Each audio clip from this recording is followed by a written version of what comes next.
Welcome to the official launch of LEECH, authored by the one and only Ms. Jasmaine Payne. Put your hands together, please.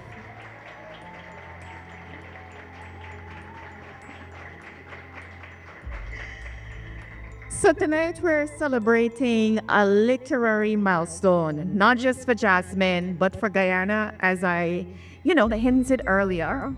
Believe it or not, Jasmine is the first female author in Guyana to author as a psychological thriller of this kind. So I think that in itself deserves a round of applause. Tonight, we are here to honor the true meaning of creativity, of persistence, and I mean that by every sense of the word, because this is 11 years in the making. And also the power of storytelling that spans, again, 11 years long, 3 incredible timelines, and I think countless hours of passion. If anything, Jasmine is very dedicated. My name is Javon Wilson, and I wouldn't have missed this for the world. We have a wonderful program in store for you. But before we start, we would like to invite to the mic Mr. Gerard Payne, to open us in a word of prayer. That is, by the way, the proud father of the author. Thank you. Good evening, everyone. Mr. Prime Minister, Mr. Ambassador, Mr. High Commissioner. Could I ask you to stand, please?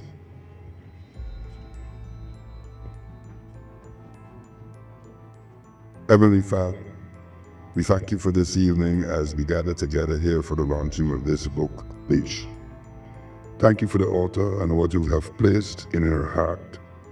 For the journey of bringing it to fruition, we pray for your divine wisdom and blessings to be upon this launched event and the book itself. In Jesus' name, amen. Thank you, Mr. Payne, and I see many of her family members present here, including little Miss Prince here. Hi, Grayson. Hi. Why are we here tonight?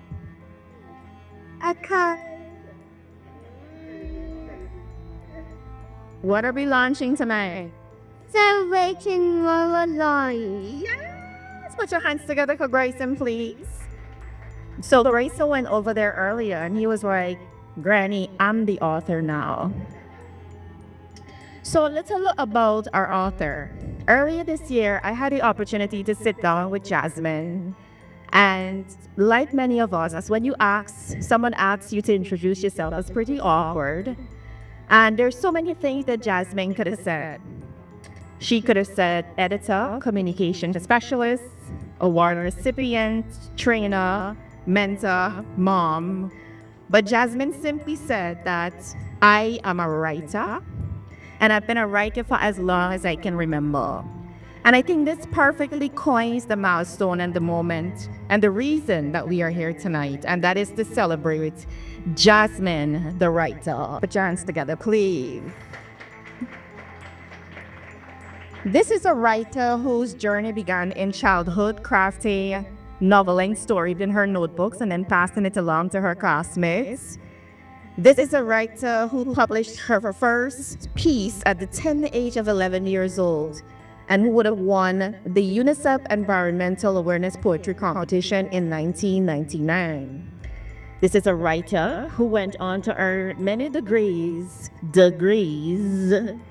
from the University of London and then on to the University of Bedfordshire, and she was able to very intricately blend the literary with the strategic and the creative with the professional.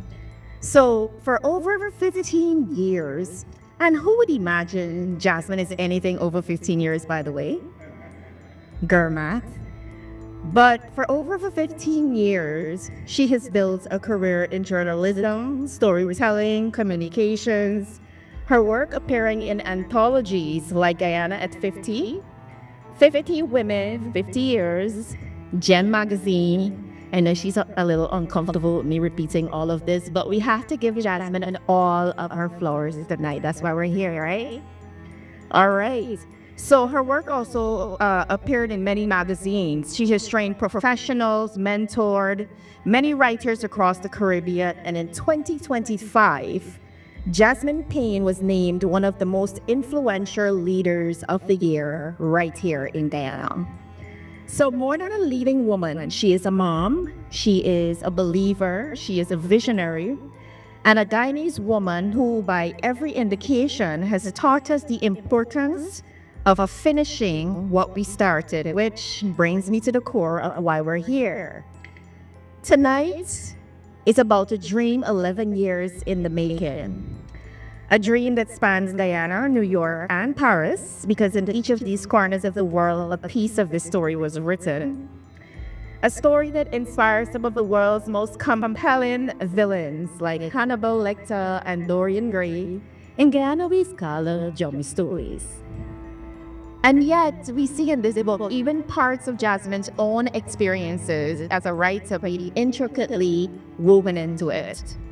So I've had a chance to read part of the book, and LEECH is truly a conversation about ambition, about morality, about obsession, and about a commonality that I think we all feel as humans, right? And that is just the need to be remembered.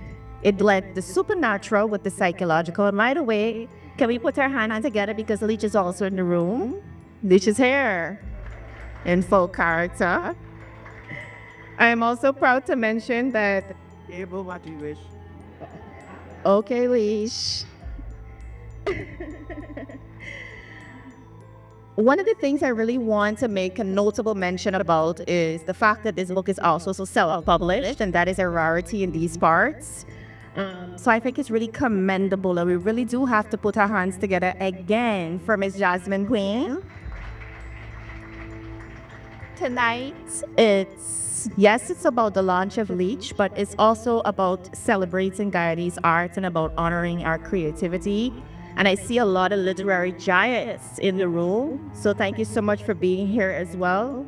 It's also about the fact that even when it takes 11 years, even when it's never been done before, there is always a way forward to faith with perseverance and when talents collides.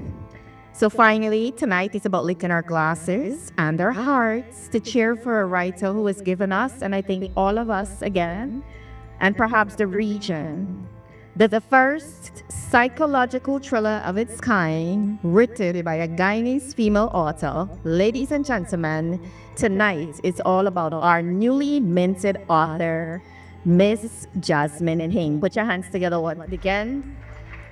To those of you who came a little late, we do want to acknowledge officially the presence of our Honourable Prime Minister, Mark Phillips. We also have Her Excellency, well, two beautiful young ladies, I should say, Her Excellency British High Commissioner Jay Miller, as well as our U.S. Ambassador as well, Nicole Ferrier. Thank you guys so much for being here, for being a part of this amazing milestone.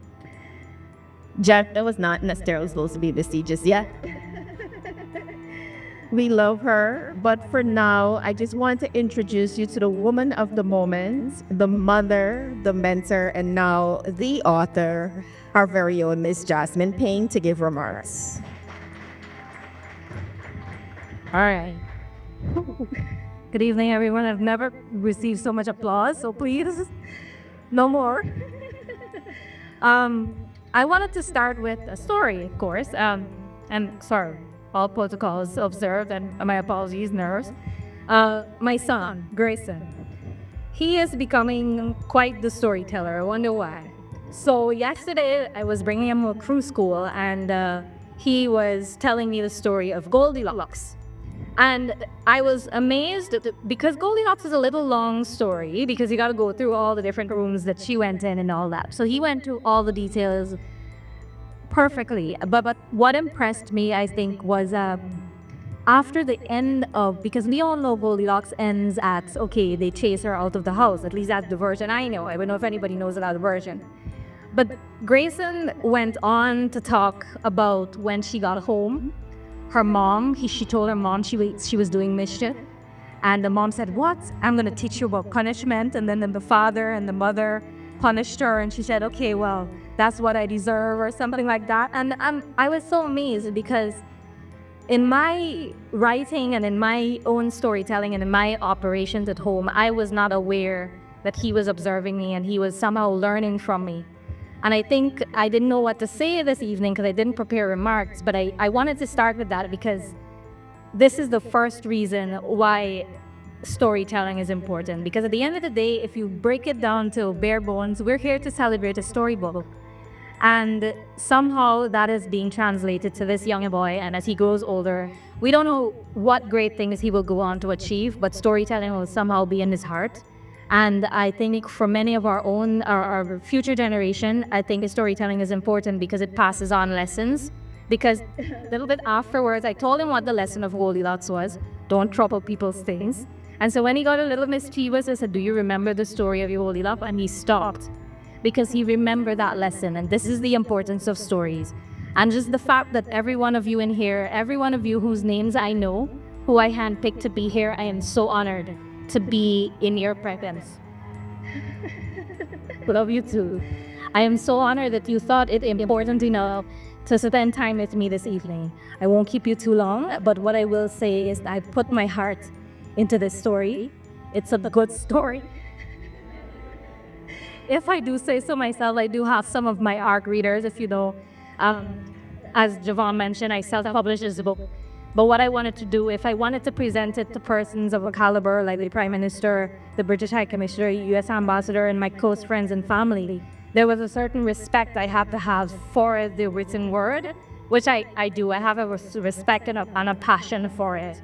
And so I made sure that even while I self-published, I had to take it through all of the steps of a traditionally published book because I wanted you to be impressed and I wanted you to enjoy the story. And so far, my beta readers have enjoyed it, my ARC readers have enjoyed it. The people who've already pre-ordered and gotten their books and started reading, they've enjoyed it, and such an honor. What I want to say is that this is not the end. I've started my second novel. It will not take another 11 years. I also have my plan in mind for a third novel. And I think Michael Jordan, in an interview, he asked me what's next for Jazz, and I said, would you be surprised if I said I want to be Guyana's Stephen King? Because but it's not just about the horror or the macabre. It is about his prolific nature. He also teaches a lot, and he's also varied in his storytelling. And I really want to emulate that. I want to help other writers. And I want us to tell more stories right here in Guyana. We can do it. And so I just want to make that commitment here so you can hold me accountable. And I think that's it. I think let's just move right into the next step. That's all I have to say. Thank you so much. I appreciate it. Each and every one of you. Thank you. Thank you so much, Jasmine. All right, so now we're going to jump into the juicy part of it. And this is the actual reading of the book. So Jasmine will be leading us in an excerpt. Put your hands together, please. All right, me again. So I'll be reading 3 different parts of the novel, just very short parts. And I think that they capture what the novel is about. So the first part we will read, it will show LEECH committing his last terrible acts, and there is a little graphic. The second part, I will say that listener discretion is advised. There is a brief mention of a suicide, and then he returns to modern-day New York. So he is seeing the world from the 1800s. He's now seeing the modern world for the first time, and so we're going to see how he interprets that. And then third, we're going to meet Ariane, who is at the center of the novel, who LEECH unfortunately gets his hands on and influences her. But we will first hear about her state of mind before meeting LEECH. And why it's important is because her state of mind in many ways is my state of mind. There was some frustration that I've had. So, we'll just jump into those. All right. So the first part.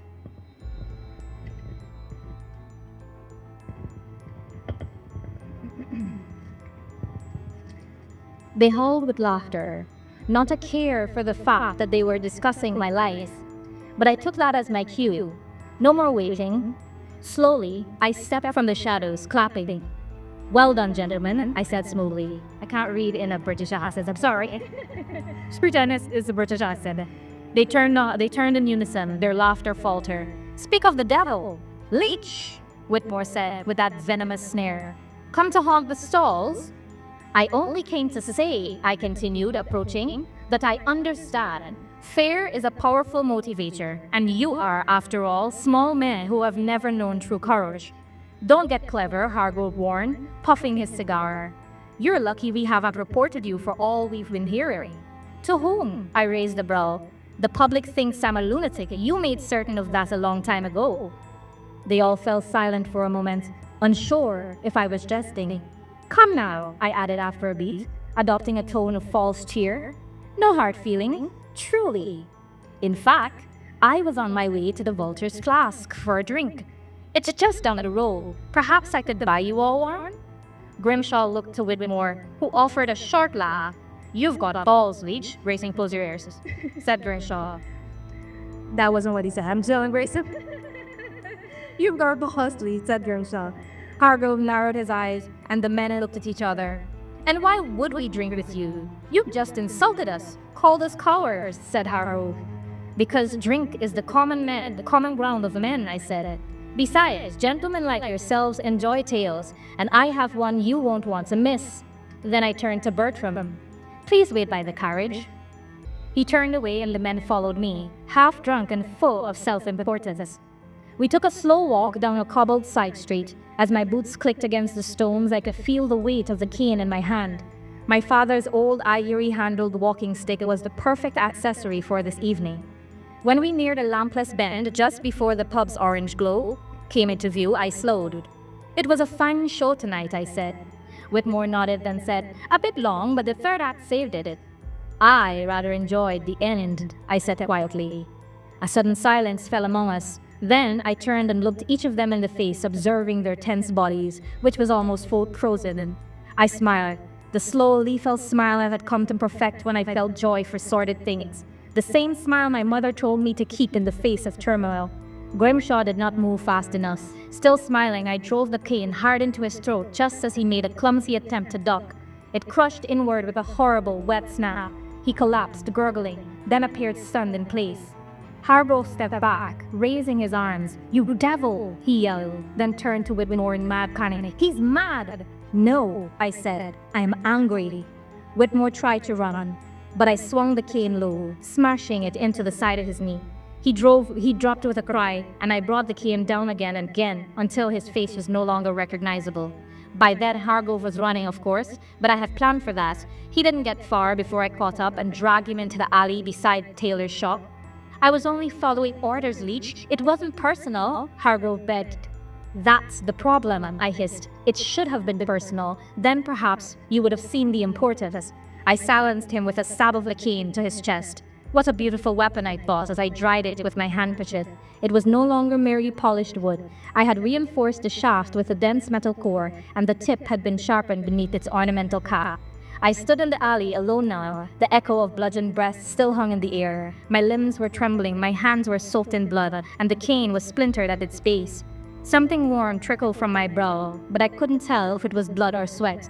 The fog had swallowed the street whole, and the shadows seemed to recoil from me as I stepped back out onto the cobblestones. That was Leech in all his glory.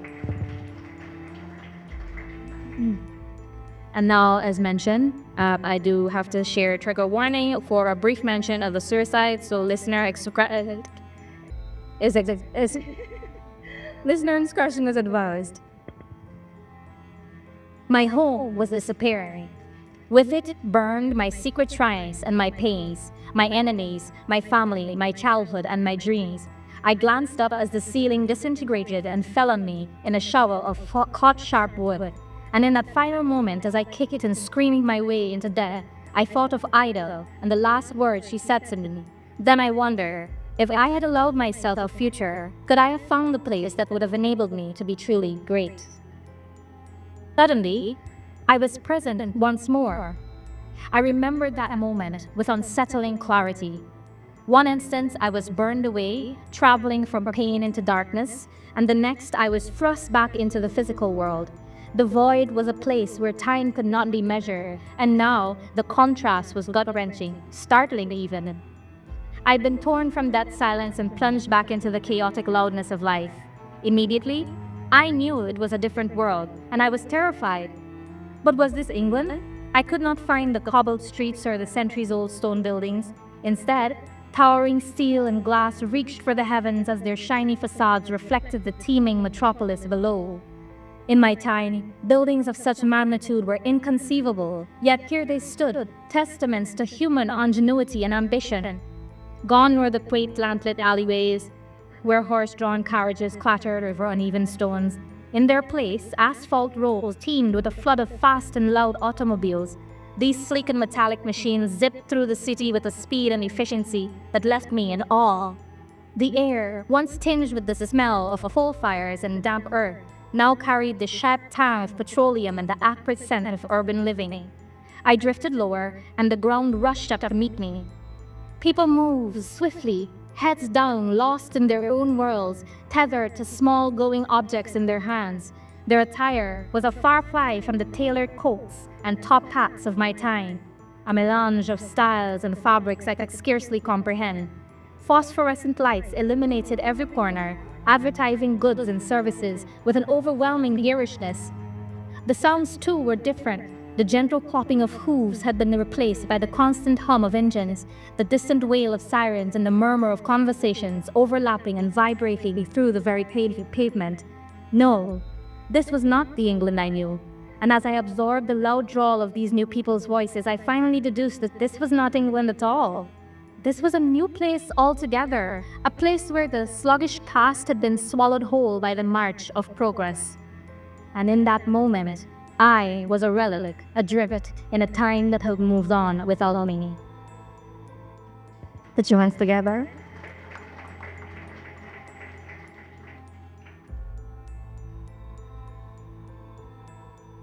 And now we'll hear from Ariane and just where her head was when she was about to meet LEECH. And she didn't know that. If I'm being totally honest, my mind was not in the best place the day I met John LEECH. In fact, at that moment, if one more person told me that you have to write what you know, I felt I was going to kill them. It was always the same bit of cliched advice. To write and write well, you have to travel to points of no return within your own experience to churn on ovation-worthy work. Kill me now. What if what I knew was not interesting at all? And what if every time I dug deep, instead of creating wonderful pieces of prose, I would destroy little parts of myself? The rolled-up manuscript felt hot in my hand, even in the March chill, and I realized that I had been gripping it tightly. Those fools wouldn't know good writing could grab them by the...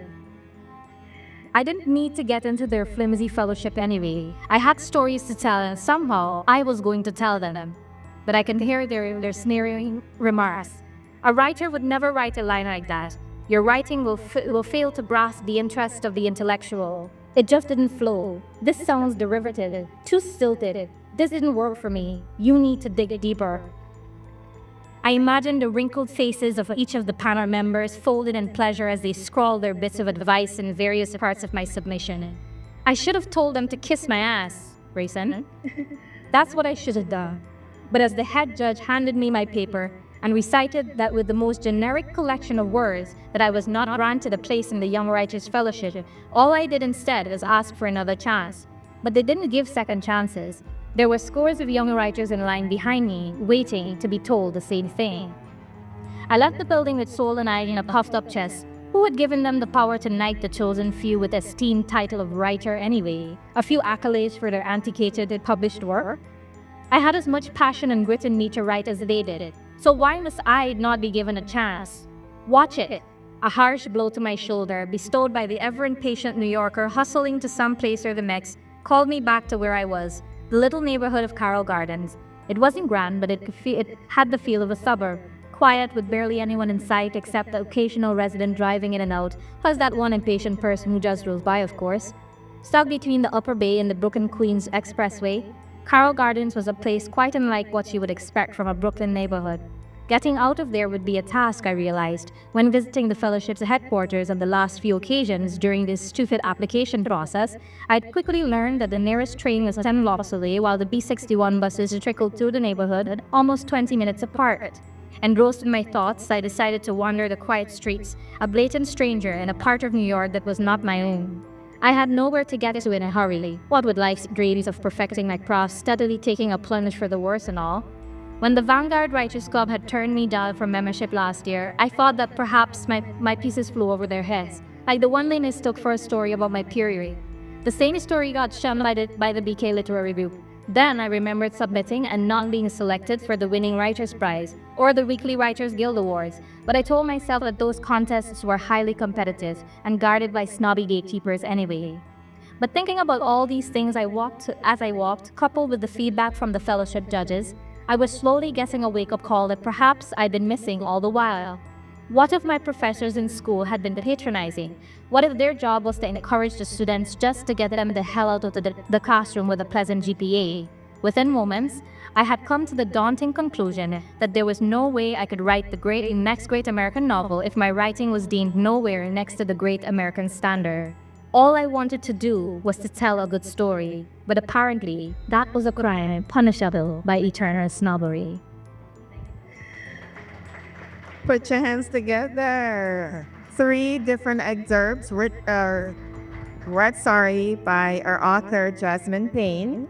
And I know that's just a snippet of what we have when we begin to read the story, but we wanted to take a deeper dive and just kind of get into the process and what it really took, because having to do this over 11 years, Jasmine, in our little world, thank you so much for joining us, British Commissioner, as well as Ms. Nicole Perrier. Thank you so much. When we get into the process of writing, especially creators, we understand that there's so many obstacles, and one of the things we can acknowledge is those creative blocks. And we'll dive into that a little bit more. Over 11 years, a person can change significantly, and I'm sure you would have over that time as well. I want to begin with, how did you evolve, or how did the book evolve, as you evolved over those years? So, first of all, I wanted to tell a story that was somehow Guyanese, of course, and I started the story in Guyana now. But over time, I realized that I didn't have the resources. I realized that the novel writing process was very long and arduous, and you needed a certain type of community. You needed a certain type of support, certain resources. You needed money, so you have to get the right editors. And so I had to pause. Over the years, what really affected me was the starts and the stops that I had to do because of different times that I ran into a block because of resources not available. But other things that changed were, for example, my understanding of literary craft. I thought that you would just write a novel beginning, middle, end, and that was it. But no, when I started to study, I realized I wanted my writing to sound a certain way. I wanted it to be a certain standard. And so I realized the biggest thing that I needed to do was to seek those resources. And so I took that time. Every time I had to put down the book, I took the time to find the resources. Other things that changed, I think we discussed that on the podcast, was social media. Funny enough, in 2013, when I started writing, it was only Facebook that was popular. I think Instagram had only just started up. So I didn't mention anything about that. Going viral wasn't a thing. And so all of that I had to change when I came back to writing the book. But most of all, I changed. I had different preferences. I had different frustrations. I was a mom. And so there were different messages that I put into the book as time evolved. So I think just being able to take the book in that journey with me, it's interesting to see parts that I wrote in 2013 and parts that I wrote in 2024. But I try to make them sound the same and consistent. But we did have a lot of consistencies in draft 2. And that's where a developmental editor came in to tell you, okay, because at one point, one of the character's sons was named something, and at the end of the book, he was named something else, because you forget that. So those are just some of the things and the challenges that happen when you take that time. But the changes help once you remember what it is you're supposed to put into the book. I think that's quite commendable because as writers, sometimes we become so attached to our piece of work and it's hard to allow the work to evolve.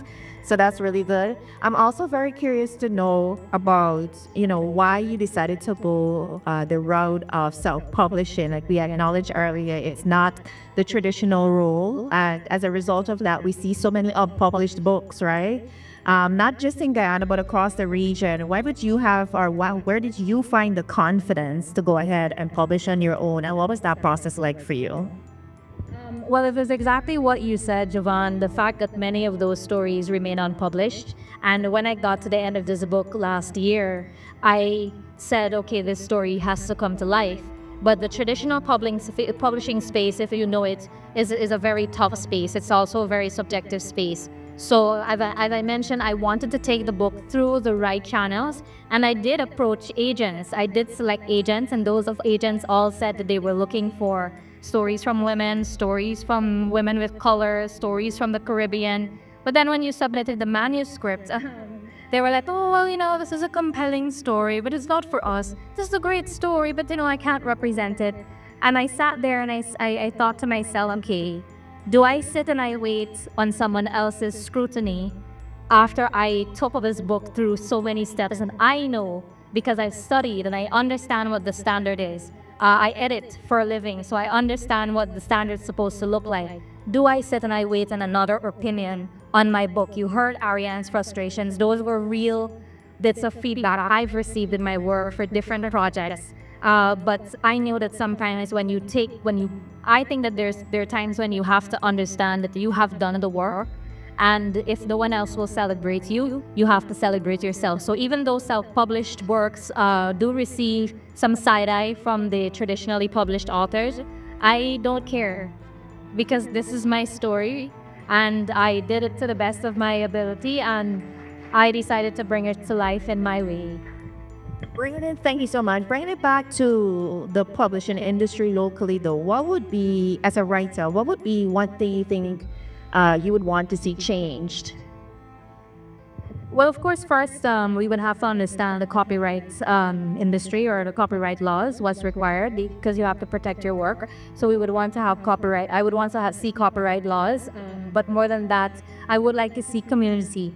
I think as writers, there are some of them who I met through just mentioning that I was publishing. They reached out to me on social media. I didn't know who these persons were. Because we tend to be in our silos. We don't have community. Once a year, we might have a literary festival and we come out, but a lot of times we don't hear about it. So we don't see each other, we don't support each other. And one of the things I learned at the end of this process, so way too late, was that you really did need people looking at your work, helping you out at that time. And so community is important, but then of course resources, training, qualifications in school. When I was told, when I said to people, I wanted to pursue a bachelor's in English, they were like, why, you want to teach, right? And then that made me pause, and I didn't study immediately. I went into the world of work trying to figure out what I was going to do, because I couldn't be a writer. And then eventually I ended up getting my bachelor's in English because I realized that I could do something with it. So I think it's just being able to have the resources and have the training, because we need our work in Guyana to be recognized on an international level, but there's also some skills that we have to do. It's not just about raw talent. We do have to take it through the rounds, as I mentioned. So just being able to have the resources right here, because many of the resources I had to seek out of land. And so doing that here is what is the most important for me. Now, you highlighted some of the challenges in your last response, but I want you to speak to perhaps the most unexpected challenge you encountered while writing this book. So in 2014, probably when the book was a year old, again, I didn't know what the process was. And I decided that I was going to release an excerpt. So it was a very raw piece of work.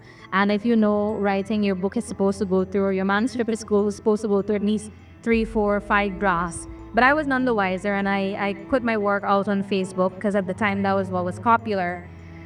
Oh, and the feedback, it crippled me. And in fact, that was one of the reasons I stalked for so long. And you know, I wanted to throw in a corner because everybody was like, it was derivative and it was a gothic novel. Nobody's gonna read that. And why didn't you write in a village in Guyana? And but my understanding was that stories are stories, and you can make a story can be a Guyanese story just by being written by a Guyanese. So you don't have to stay in a box. But I think just the fact that it was sought to tear me down instead of helping me as a rookie writer, as you want to say. I think that was the most unexpected challenge that I encountered, and I hope that I can change that for other writers who might be timid about sharing their work. I think we just need to change the mindset of what it takes to have to share your work at any stage. Even if you share it, let's say in the raw stage, we should be building writers up or building artists up rather than tearing them down before they even get to that point. Excellent. And also having the discernment of knowing like who to share it, right? Because a lot of untrained eyes would criticize it very differently. All right, so we'll take a few questions from the audience and a few, I'm sure you guys have questions about our book and lots of questions for Jazz. But this book took you 11 years to write. And I know we've said that a couple of times tonight, but it's no easy undertaking, right? And sometimes with any project, we embark on something, and oftentimes when we bump into obstacles, delays, writer's block, all of that, we have a tendency of thinking, maybe this is not for me. You know, maybe this is not a room, a door that I should walk through. Why were you so convinced that LEECH is a book that you have to finish? Well, I'm a storyteller, and as a storyteller, you're taught to listen to the stories that come to you, and the story never left. Because sometimes I would be driving, I'd be cooking, doing something, and you just get a little, and LEECH was always there, correct, right? So yes, then you keep hearing stories, you keep getting it. It's interesting, without sounding too creepy, how it works as a writer. Once you get a story idea, it doesn't leave you. Many times I said to myself out loud, you know what, I don't think this is the story for me. And I mentioned it before, I have a cinematographer friend, and I was thinking, you know, a script is less words. Maybe I can just turn it into a movie. So I called him, I said, listen, I don't want to write this book anymore. Could we just do a movie? He was like, did you finish the story? I was like, no, I didn't. So I still have to go finish the story. And then, of course, in my corner, as I mentioned, there were 1 and 2 people every now and then asking me, hey, did you finish the book? Or telling me that I should at least finish the book for myself, get it out there, and just see what happens. And I think those little bits of encouragement also kept me going. So it's really appreciated. Excellent. I remember in the interview we did early in the year, I was like, the best part about writing this book, and she was like, finish it. All right, we'll take a few questions from the audience. Any questions? I think we were writing down some questions upon entry. I think so. Any questions from the audience? Yes.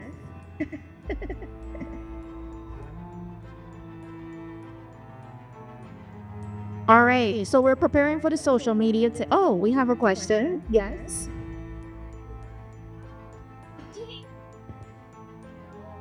Really the turning point for you? Like you mentioned that what did you write? You're about Guyana, you thought that you probably you're as a Guyanese. What reasons for any point that made text like out that you know what? The Guyanese is enough. I can tell my story and I'll be XP. Cross-street timeline. Cross-street timelines. I think it's my influences across the time because I started to study at the University of London, and it was my bachelor's in English.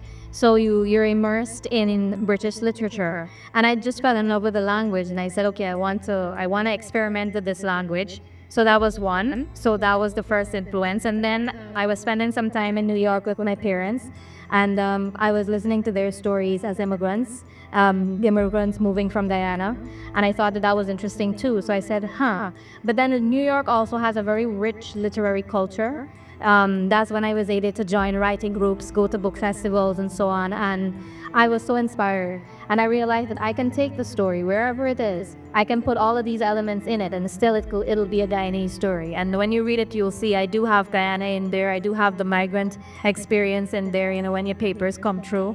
I have so those are no, it's it. These are real things that we go through. These are real challenges that we have. So those are things you're gonna see in the novel. Not a whole bunch because the story is still going on, but I did make sure I had those little Easter eggs, as we say, in the book.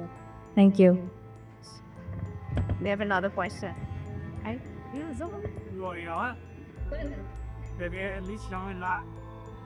sequel. I did say my third novel is already planned, right? So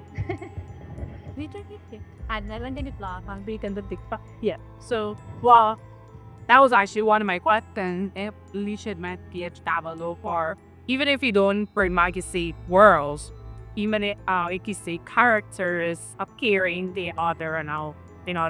So, got an answer to that. But another question I had is actually, what's second about that is why psychological genre? I mean, I'm a lover of psychology. My favorite genre. But we usually find that first is adaptive. So whereas other types of genre, what is it about psychological thriller, particularly bro? He said he wanted to be the next key. He sounded like I was. So these are what influence. Can everybody hear the question? Yes, excellent. So yeah, Stephen King is my favorite author. So I do like horrors and thrillers, but I think more than that, it's about the psyche of what happens in your mind to make you commit certain acts. But because I listen to a lot of true crime, and when you listen to true crime, they always go into the background of the killers, and you realize that there's childhood trauma, there's rejection there is a longing for something. Not that you want to sympathize with it, but you do. I really wanted to just experiment with that. But then I also wanted to see, it's not something that we're doing. I wanted to get into genre fiction. So what better option or opportunity to take than now? There was nothing happening like that. So I really and truly, it was just my life experiences and my influences that made me just want to put everything into this book and see how well it came out. So yeah. Sure. So you why is it to this was hard of a race? I mean, so they're like traveling a lot of years. I always say he posted on social media and it was obviously that see Yes, I did. crazy. This feel that adults in mind that they made it that it general public.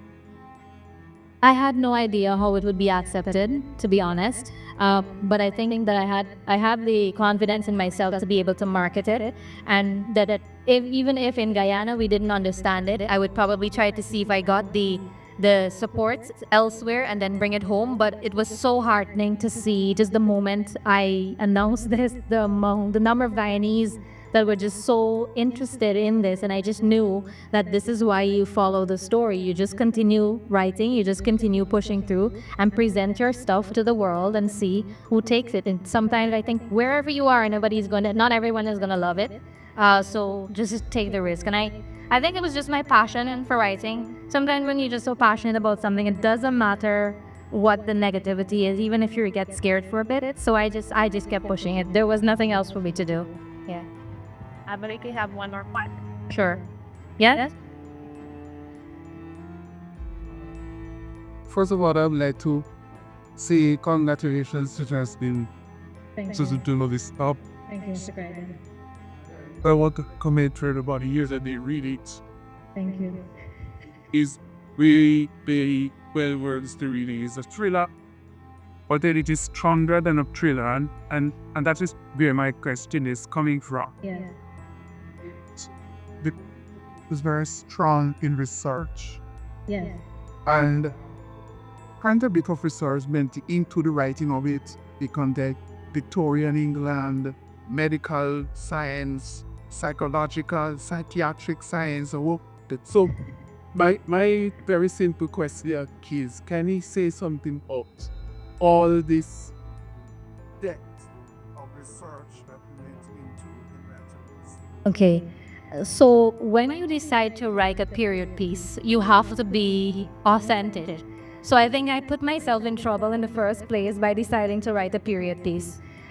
Research comes with the territory. I needed to understand what it looked like. You heard a little bit from the excerpt. I was able to describe a little bit about the language. I needed to understand how they sounded. I needed to understand what was happening in medicine. And then the only thing, what helped me is that when I was doing my MBA, it taught me how to research. I mean, I was researching all the while. They taught me how to do more in-depth research.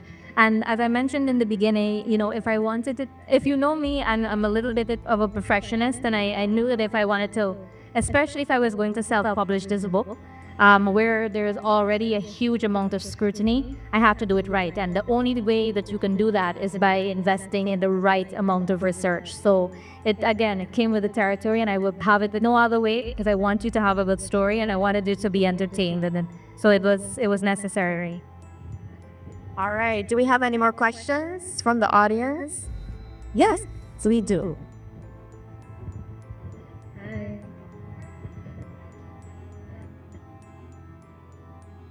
Io writer are back of result is que particularly reason I think we buy ourselves was like seriously try to submit not the pilot style sit by sorry that are there represent one generally I think Guyanese gay and break it but so let's define storyteller beyond our museum life as a reporter. Thank you. And I know you spoke for this audience. You reflected some of your related to area. But what about each? What? How is it? There is none of me in LEECH. Please, there's none of me. LEECH is a cold-blooded killer, but LEECH really started from I like to look at true crime. And the first recorded serial killer in history, recorded because we know that there are many more, or were many more, is Jack the Ripper. And I said, hey, I want to write my own Jack the Ripper story. It really started like that. Let's make a Jack the Ripper, but there's a community of Jack the Ripper followers called Ripperologists. It's a real thing, and they're very mean, okay? And I did not want to get myself into problems. So I said, okay, let me do Jack the Ripper adjacent. And so in the book, there's actually a reference to Jack the Ripper. And I don't know if the readers picked this up, but there's a little bit of an Easter egg. John Leech, his full name is John Thomas Reginald Leech. So that's JTR, Jack the Ripper. And so it's... I still have to get my river in there. So yeah, I think it was just, there's none of me in LEECH. There's just a lot of Jack the Ripper. There's a lot of, there's some Hannibal Lecter. In fact, like Hannibal Lecter, where if you know, he won an award, the actor won an award for just being in about 15-20 minutes of the movie, or a third of the movie. And similarly, John Leech is actually just in about about 6 chapters of the book. And so it really is interesting just to pack so much impact into one character and have them have this influence throughout the book. And I think I achieved it. You'll tell me when you read it. But yeah, know me, all. But all just some good research, as Mr. Crichton mentioned. Ladies and gentlemen, let's put our hands together once again for Jazz. Excellent, excellent. So we are going to hear from 2 gentlemen tonight. 2. First of all, would like to invite our Honourable Prime Minister to give a few remarks. Please put your hands together as we welcome him to the... Thank you. I don't know if everybody could hear me, but you want me to come out there? For me. All right. Well, it's here. Good evening, all. Jasmine came to my office. I think it was on Monday. And something unusual happened. She gave me an assignment. So it's unusual for the Prime Minister to get assignment from one of his subordinates, but it's an assignment that I took in good stead.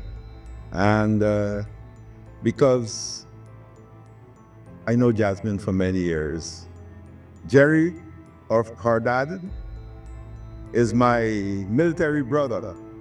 We left Guyana together in January 1981, and we journeyed to England to study, and then we served in the military. So we were friends even before Jasmine was an ID, you know. So I took the assignment, and I did a quick read of the book. But you know, there's so many things happens in the life of our Prime Minister, and I wanted to be here today on time, but then I received an order to represent His Excellency at the village, American Heritage Village there at Napi. So I'm lucky and I'm happy that I was able to leave early this morning, go into Region 9, you know, complete my assignment and reach back here just after 6 and to join you this evening. Completed one part of the assignment. Okay, ladies and gentlemen, you need to buy the book. I may sound like a salesman here, but you need to buy this book. I don't have the technical competence to review a book like an Albrighton, but in my own manner, my own style, I made about 4 points, which I quickly want to go through with you. It is a pioneer achievement. All of us should agree on that. It's the first full-length psychological thriller by a female Guyanese author. Round of applause for Jasmine. And I also mentioned, which I know is a groundbreaking contribution to local literary landscape of Guyana. The second point I made, contributing to Guyanese literature, showcases Guyana literary talent on the international stage. It blends global style of literature, a psychological thriller, as you heard before, with a local perspective.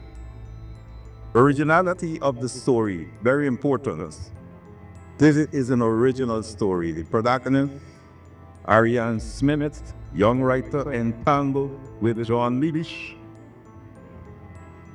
weapon entanglement, engages readers with questions of reality, imagination, and sanity.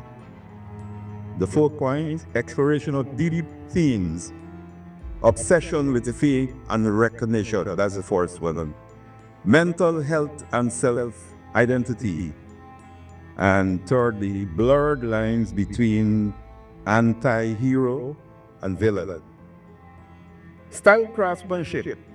It's a slow burn thriller style, gradual build of tension and intrigue. Blends historical inspiration, Victorian era serial killer with the modern psychological themes. And the last point, it is, and I do believe, and I'm sincere about this, it is an inspiration for other writers. I myself may want to write after reading this novel. It encourages emerging Guyanese writers, especially young women. It sets an example for breaking into underrepresented styles of literature in the Caribbean, and it serves as a trailblazer and inspiration for future storytellers and storytelling in Guyana.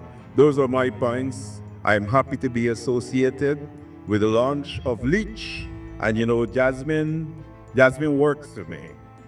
And if for some reason as a Prime Minister, you hear me sounding good whenever I make a speech, this is the lady. But she did not write this one tonight. Thank you, Jasmine. Congratulations. Congratulations. And I ask everybody, grab a copy, grab a puppy, grab a puppy. I sound too Guyanese, I said grab a copy. Right? Grab a copy right? Buy the book, read the book, enjoy the book. This is a Guyanese thing, this is a carving thing. Congratulations, Jared. Thank you so much. You didn't hear it from me. See? Best review ever. Thank you, Fiel. All right, you heard Honorable Prime Minister grab a copy. We have one more remark. I believe Grayson is coming. Is he? Put your hands together for Grayson, please. I believe Grayson has something he wants to say. Go ahead. Congratulations, Mommy.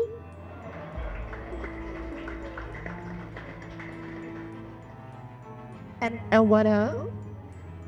I'm so proud of you. Excellent. So again, we want to congratulate all of you for being here as well. Congratulations, Jasmine. This is truly a dream come true to be a part of this milestone, to see it come to pass. We are doing our viral social media moment. We're happy that so many of you stayed. If you have a copy of the book, the goal really is to take a selfie, and we'll be posting that to our social media pages with the hashtag LEECH. We're posting it to our social media pages with the hashtag LEECH. If you don't have a copy, you have a few minutes to go grab a copy right now, okay? We want you to be a part of that. Anything else you want to add, Jazz? Does everyone have their copy? Yeah? All right. So I think, I think we can go ahead. Yeah. All right. All right, we're taking over social media. We're gonna go viral tonight. Take out our phones. Let me grab my phone. We are encouraging group selfies as well. Prime Minister, do you have a copy of yours? I have a copy of both. Okay, good. Good. But you need it for your selfie. Yeah. How much does that be here? Excellent. We're going to give everyone just about 2 minutes to grab your copy if you want to purchase though. Okay. This is bringing us down to the end of the formal program, and of course, after that, the signing table will be officially open for you to come and get your copy signed. Of course, take selfies with the author herself as we continue to celebrate Jasmine. Everybody ready? You have your social media platforms open. I see some selfies being taken as we speak. I see people grabbing their books. Ren, are you ready? Okay. All right. Yes, you did a load of that for me, please. Where's Grayson? Smile. Excellent. Phone out. Prime Minister, you have to post it to the official page, you know. Yes.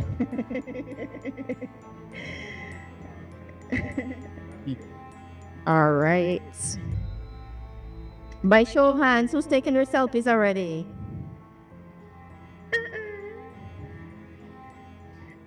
All right. What do you want me? So you just take, yes, you can sit. Possibly you can sit. Take a photograph? Take a photo with Jack. It's a selfie. So using your phone straight to your channel.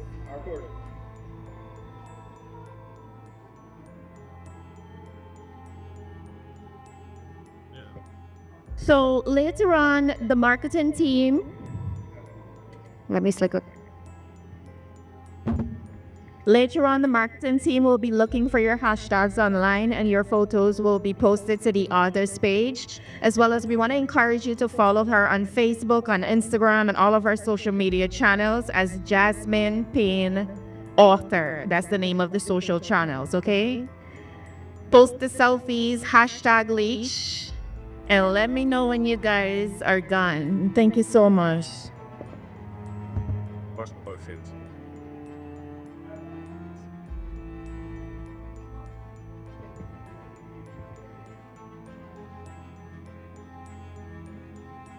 Please.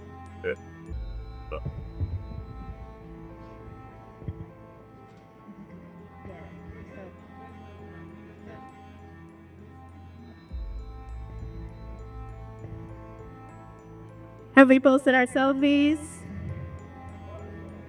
I don't know. Yeah.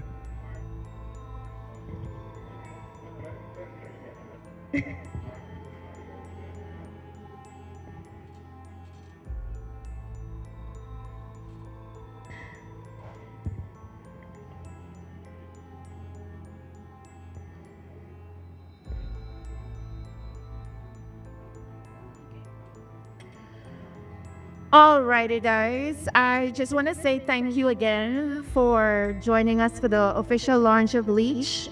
This is the first of its kind in Guyana, first psychological thriller written by a female author. This is also self-published, which in itself is a remarkable achievement. This story has been written over 3 timelines and over 11 years. I mean, this is remarkable, just understanding the many hats that Jasmaine Payne wears. She is so many things, and tonight we're celebrating her. We're celebrating her achievement. And of course, we're looking forward at all that is to come. So I'm going to close off the formal part of the program here, and we are going to invite our Honourable Prime Minister, perhaps. So we're going to use this table for the signing, and we're going to invite the first book to be signed by Jasmine for the Prime Minister, and then we're going to go table by table. All right? You gonna sit here? Okay, excellent. Don't forget to grab our selfies as you get your book signed.